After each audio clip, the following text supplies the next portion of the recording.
Assalamualaikum warahmatullahi wabarakatuh. Sebelumnya izin memperkenalkan diri, nama saya Nita Puterdiani. Di sini saya akan mempresentasikan proposal penelitian dengan judul Pengaruh Likuiditas, Leverage, Kebijakan Dividen, Ukuran Perusahaan, dan Good Corporate Governance terhadap nilai perusahaan. Studi empiris pada perusahaan manufaktur yang terdaftar di ISI periode 2016 sampai 2020. Yang pertama kita akan membahas bab 1 pendahuluan, latar belakang masalah. Pendirian suatu perusahaan memiliki tujuan untuk memaksimalkan nilai perusahaan. Nilai perusahaan mencerminkan kinerja suatu perusahaan yang mempengaruhi pandangan, pasar, maupun investor terhadap perusahaan. Jika kinerja perusahaan baik, maka return yang akan diperoleh juga akan semakin tinggi. Tersebut akan berdampak pada tingginya kemakmuran pemilik menurut Puja Wijaya dan Purnawati tahun 2014. Berdasarkan gambar di samping, dapat kita lihat bahwa sepanjang tahun 2016 sampai 2019, nilai perusahaan pada perusahaan manufaktur yang terdaftar di ISI yang diproyeksikan dengan price earning ratio menunjukkan angka yang fluktuatif dengan tren menurun setiap tahunnya. Pergerakan rata-rata nilai perusahaan pada perusahaan manufaktur yang terdaftar di ISI sepanjang tahun 2017 berbanding terbalik dengan periode yang sama pada tahun sebelumnya. Nilai perusahaan dapat dipengaruhi oleh beberapa faktor, salah satunya adalah likuiditas. Suatu perusahaan yang memiliki tingkat likuiditas yang tinggi, maka menunjukkan perusahaan yang memiliki dana internal yang besar, sehingga perusahaan juga menggunakan dana internalnya terlebih dahulu untuk membiayai investasinya sebelum menggunakan pembiayaan eksternal melalui hutang.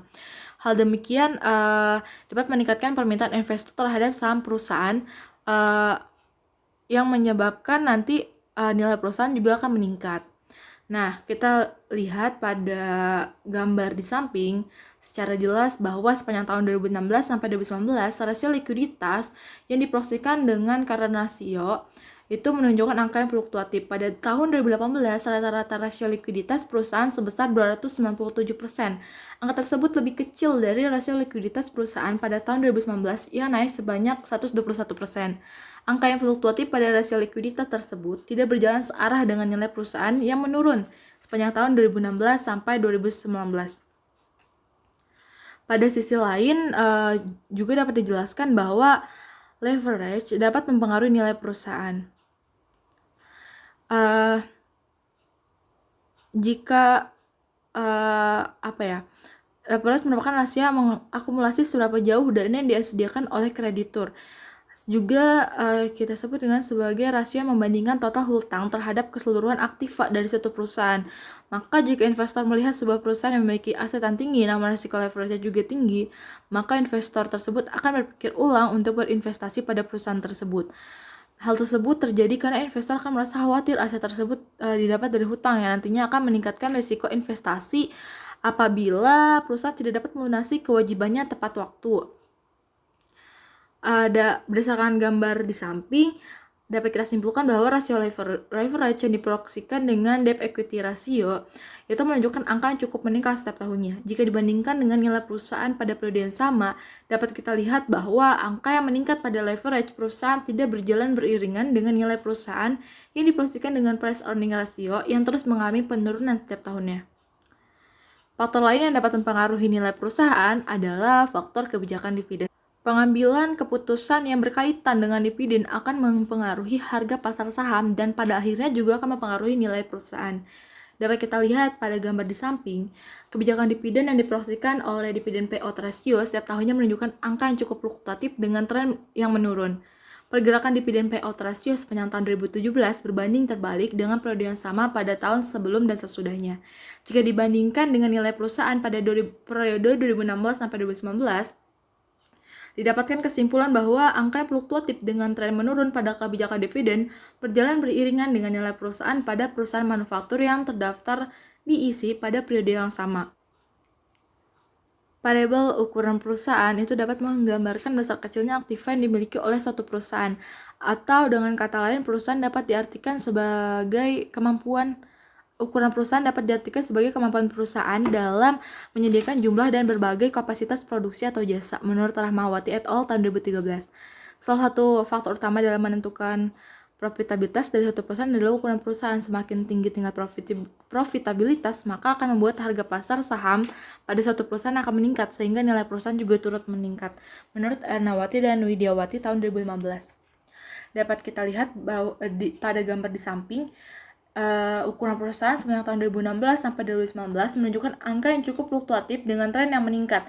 Jika dibandingkan dengan data nilai perusahaan pada periode yang sama, dapat kita lihat bahwa ukuran perusahaan tidak berjalan searah dengan nilai perusahaan. Pada sisi lain, good corporate governance juga turut mempengaruhi nilai perusahaan. Proses yang digunakan untuk mengukur GCG yaitu ukuran Dewan Komisaris dan ukuran Komite Audit.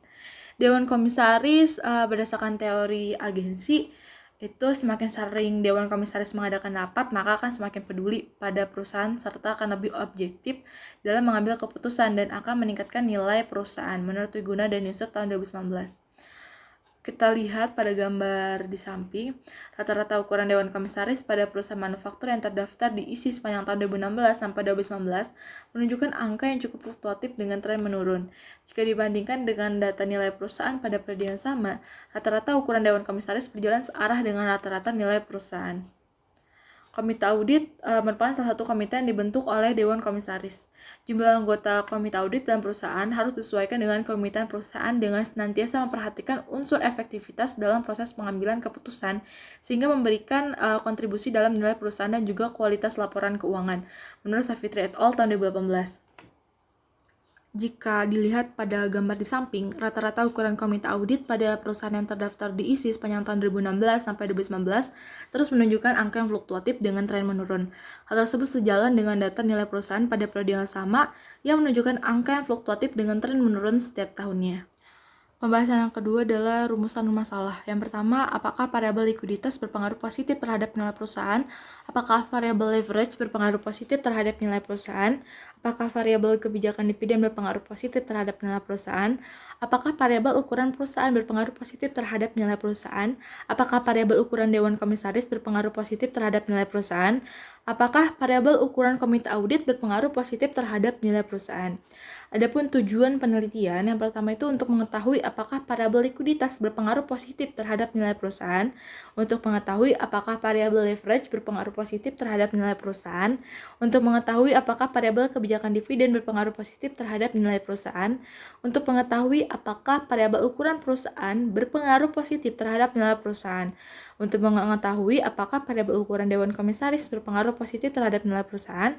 Terakhir, untuk mengetahui apakah variabel ukuran komite audit berpengaruh positif terhadap nilai perusahaan.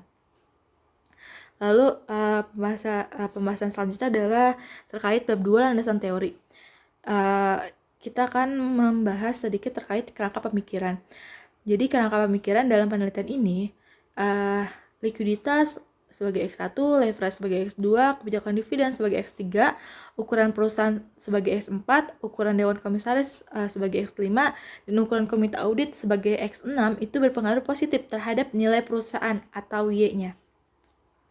Lalu ada hipotesis. Hipotesis yang pertama, likuiditas diduga berpengaruh positif dan signifikan terhadap nilai perusahaan. Yang kedua, leverage diduga berpengaruh positif dan signifikan terhadap nilai perusahaan. Yang ketiga, kebijakan dividen diduga berpengaruh positif terhadap nilai perusahaan. Hipotesis keempat, ukuran perusahaan diduga berpengaruh positif terhadap nilai perusahaan. Lalu hipotesis kelima, ukuran Dewan Komisaris diduga berpengaruh positif terhadap nilai perusahaan. Hipotesis keenam, ukuran komite audit diduga berpengaruh positif terhadap nilai perusahaan. Pembahasan selanjutnya terkait metodologi penelitian bab 3. Yang pertama itu ada jenis penelitian. Jenis penelitian yang digunakan adalah penelitian kuantitatif dengan desain penelitian asosiatif dan eksperimen. Lalu selanjutnya ada definisi operasional variabel. Nilai perusahaan atau Y, pengukuran variabelnya itu price earning ratio sama dengan harga saham dibagi earning per share dikali 100%. Skalanya itu rasio. Yang kedua itu ada likuiditas sebagai X1. Pengukuran variabelnya itu current ratio sama dengan current asset dibagi current liabilities dikali 100%. Skalanya skala rasio. Lalu ada leverage sebagai X2. Skala pengukurannya itu debt equity ratio sama dengan total hutang dibagi total ekuitas dikali 100%. Skalanya skala rasio. Lalu kebijakan dividen X3.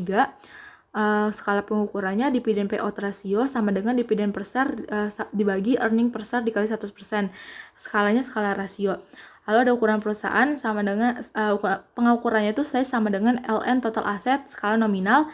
Ukuran Dewan Komisaris sama dengan jumlah anggota Dewan Komisaris skala nominal. Ukuran komite audit sama dengan jumlah keseluruhan komite audit skala nominal. Lalu ada sumber data. Data dalam penelitian ini bersumber dari data sekunder dan menggunakan data panel. Metode dalam pengumpulan data digunakan dalam penelitian ini adalah menggunakan metode kepustakaan dan metode dokumentasi. Lalu ada teknik analisis data. Yang pertama itu ada analisis deskriptif. Yang kedua ada analisis regresi yang di dalamnya ada OLS, effect, random effect, uji Chow, dan uji Hausman. Yang ketiga itu ada uji asumsi klasik. Di dalamnya ada normalitas, autokorelasi, heteroskedastisitas, multikolinearitas.